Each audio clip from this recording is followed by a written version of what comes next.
Hello, আসসালামু আলাইকুম everyone. প্রতিদিনের মতো আজকেও নতুন একটি রেসিপি নিয়ে হাজির হলাম।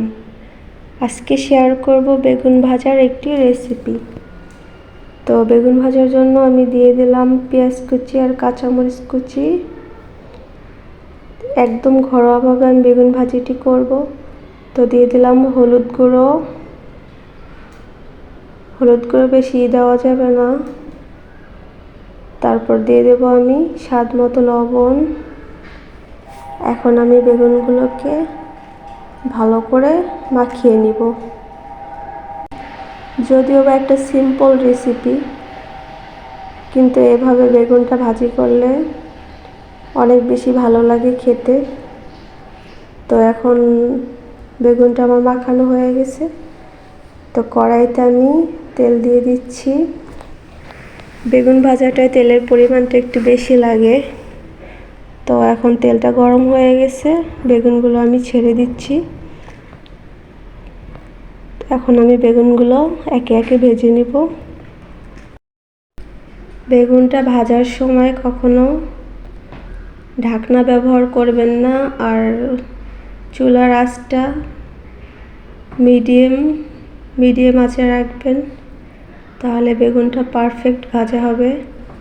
কিছু কিছু মানুষ ঢাকনা ব্যবহার করে, এতে বেগুনটা অনেক বেশি গলে যায়, নরম হয়ে যায় একদম।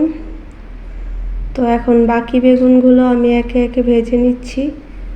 সবাই পুরো ভিডিও জুড়ে আমার সাথেই থাকুন। অনেকেই অনেকভাবে বেগুনটা ভাজি করেন। কেউ আছে জিরার গুঁড়া, ধনিয়া গুঁড়া ইউজ করেন।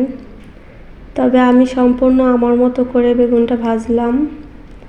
তো এখন আমি পেঁয়াজ কুচিটা আর কাঁচামরিচ কুচিটা যে লবণ হলুদ দিয়ে মাখিয়ে রেখেছিলাম, ওই পেঁয়াজটা আর কাঁচামরিচটা এখন ভালো করে ভেজে নিব। বেগুনটা তো আমার ভাজা হয়েই গেল।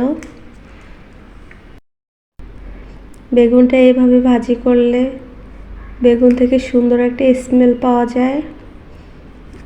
তো আপনারাও এইভাবে বাসায় ট্রাই করবেন। আশা করছি আমার পদ্ধতিতে আপনাদের বেগুন ভাজাটা অনেক বেশি টেস্টি হবে।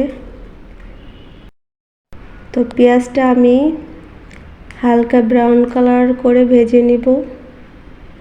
তারপর আমি আবার বেগুনগুলোকে দিয়ে একটু হালকা নেড়েচেড়ে উঠিয়ে ফেলবো।